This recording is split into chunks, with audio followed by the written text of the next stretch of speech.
and gentlemen, and welcome back to the crazy train of frauditing.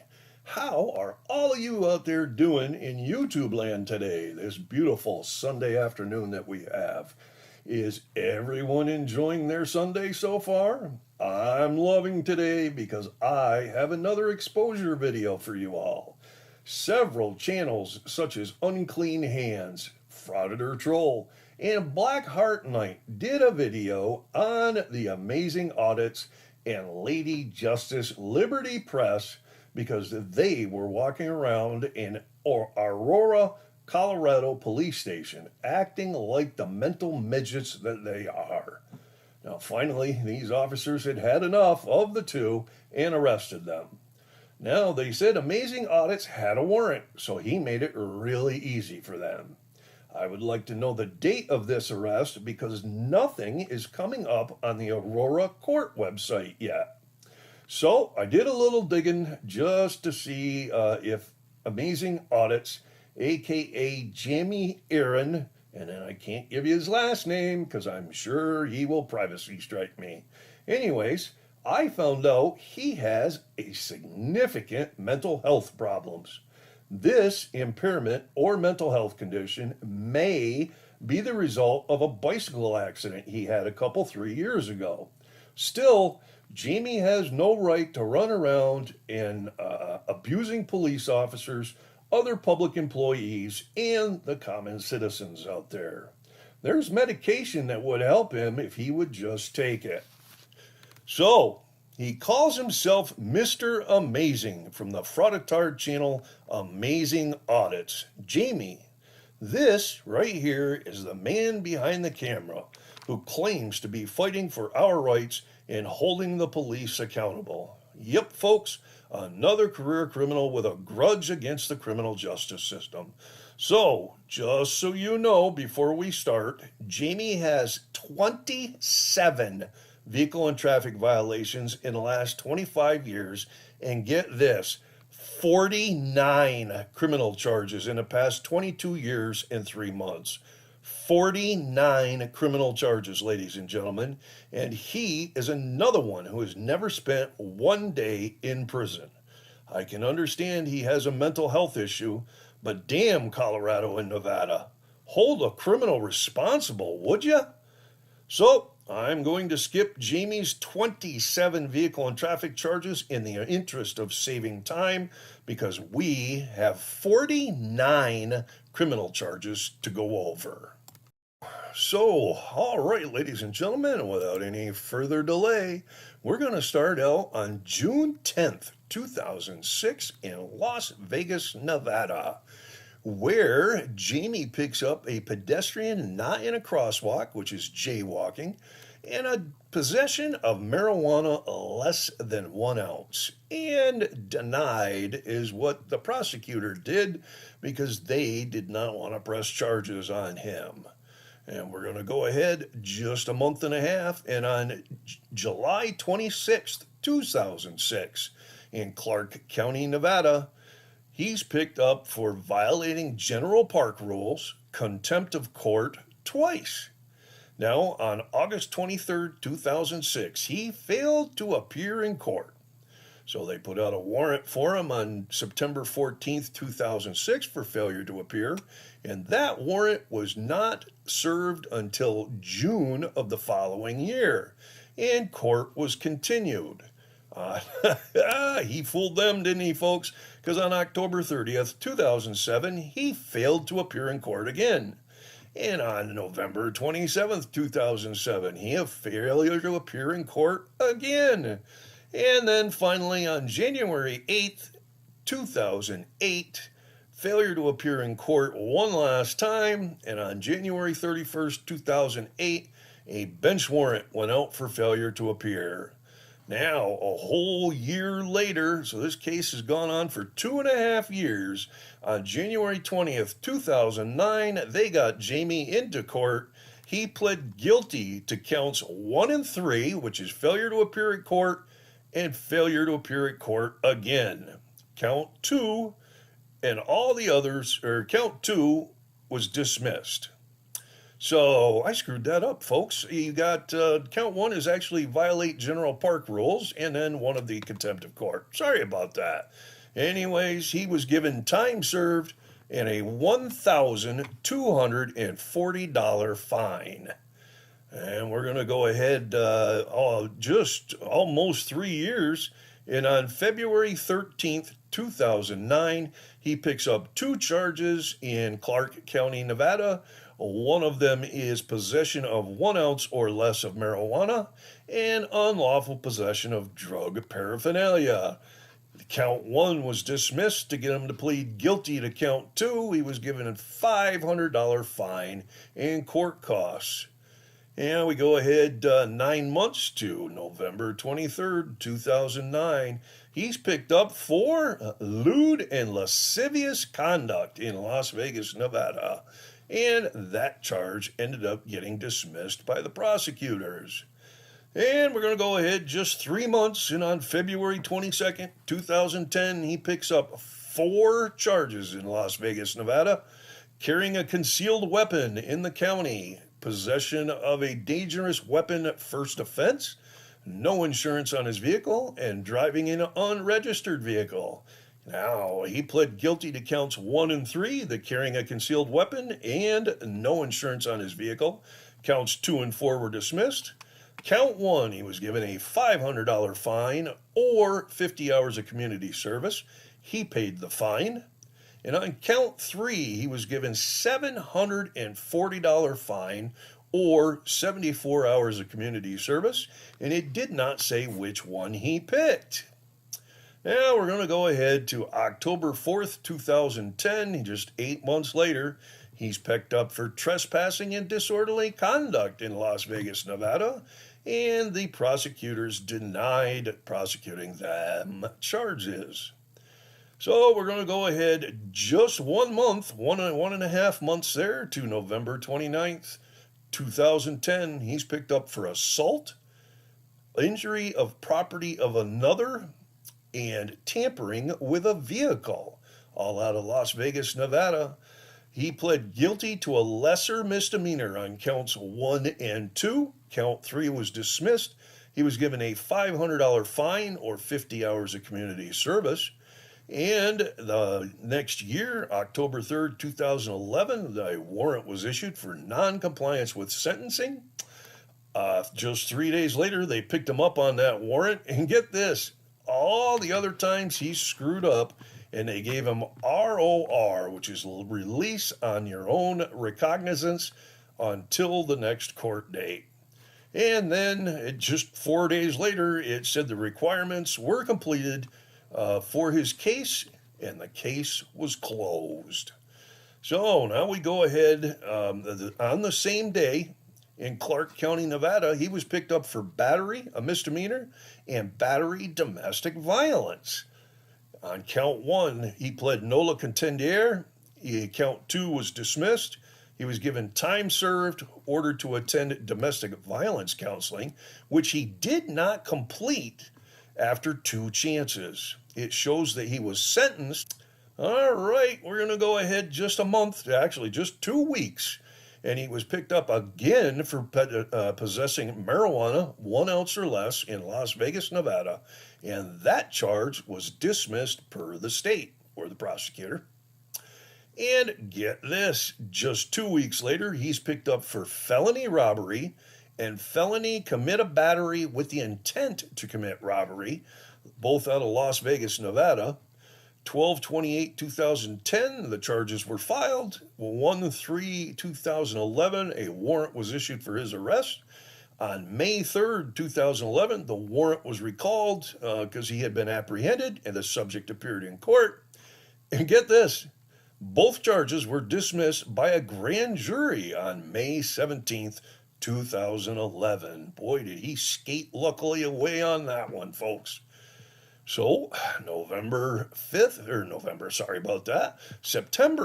2011, he's picked up for obstructing a public officer out of Clark County, Nevada, and the prosecutor denied to prosecute those charges. Now, actually, we go ahead almost 4 years, and Jamie has moved to Colorado. He was charged on June 13th, 2015 with aggressive panhandling, a misdemeanor, out of Denver. He was found guilty, given $350.80 in fine and fees.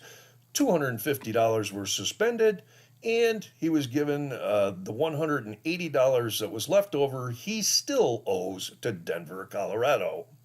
Now we go ahead 1.5 years to January 23rd, 2017, violating park rules in Arapahoe County, Colorado. Those charges were dismissed by the DA.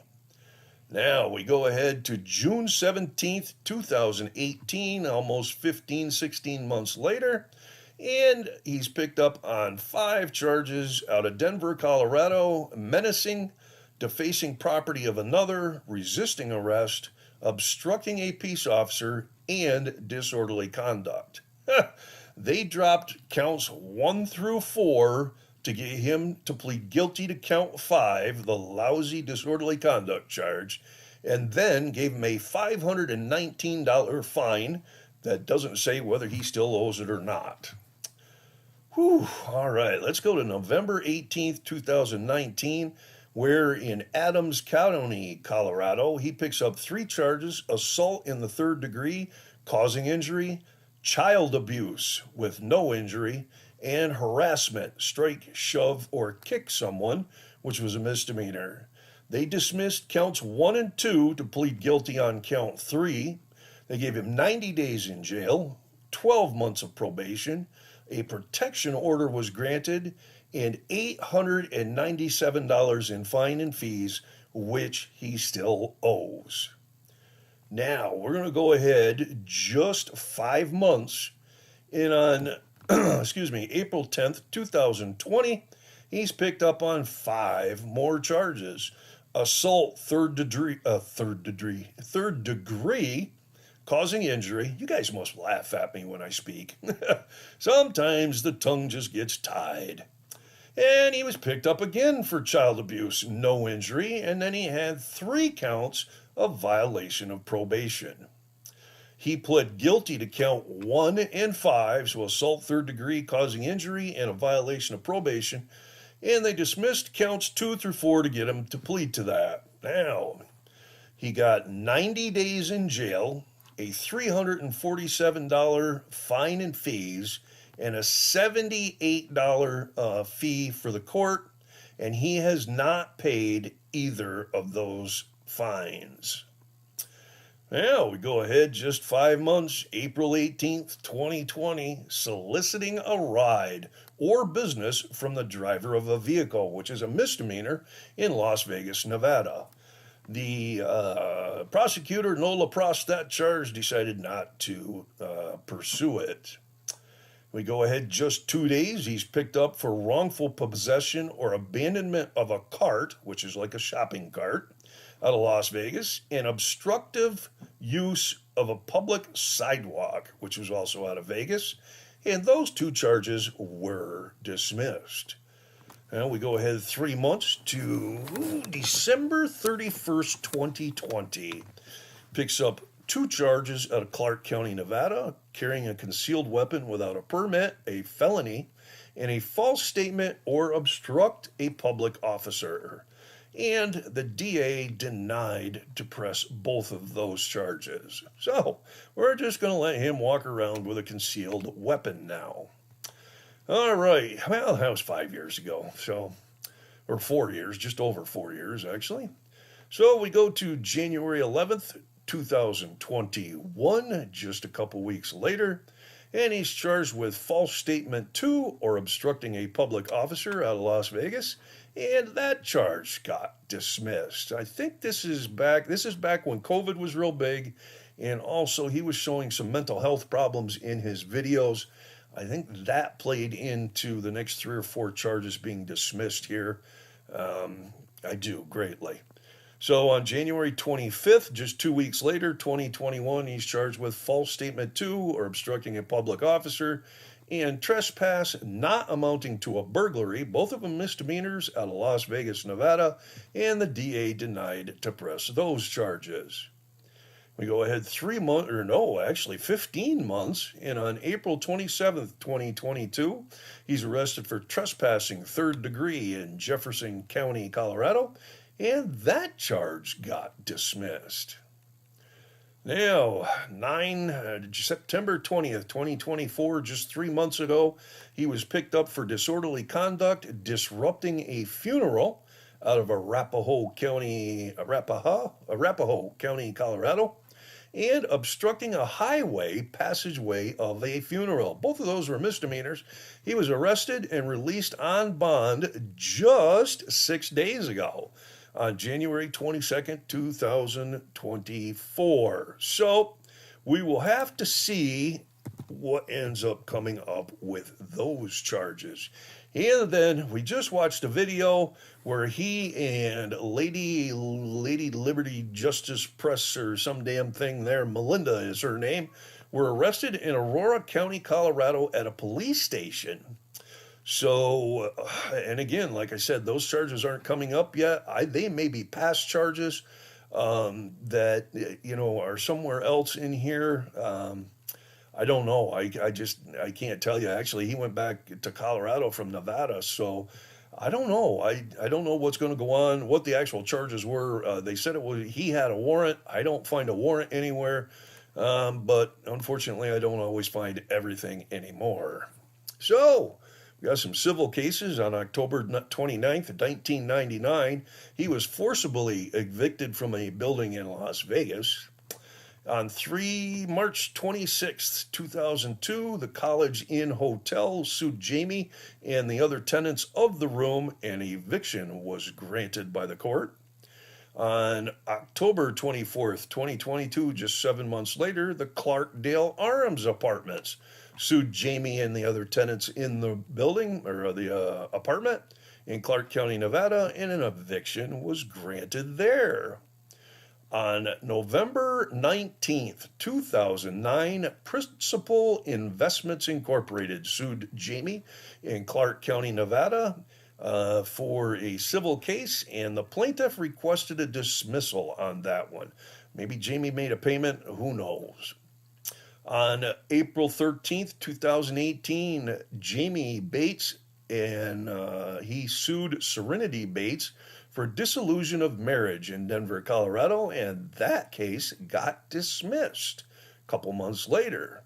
Now, we go ahead a couple years, and Serenity found her brains, and on May 7th, 2020, Serenity sued Jamie for dissolution of marriage in Alamosa County, Colorado, and there was an order last filed on April 19th, 2024, but it does not say what occurred or what the order is about.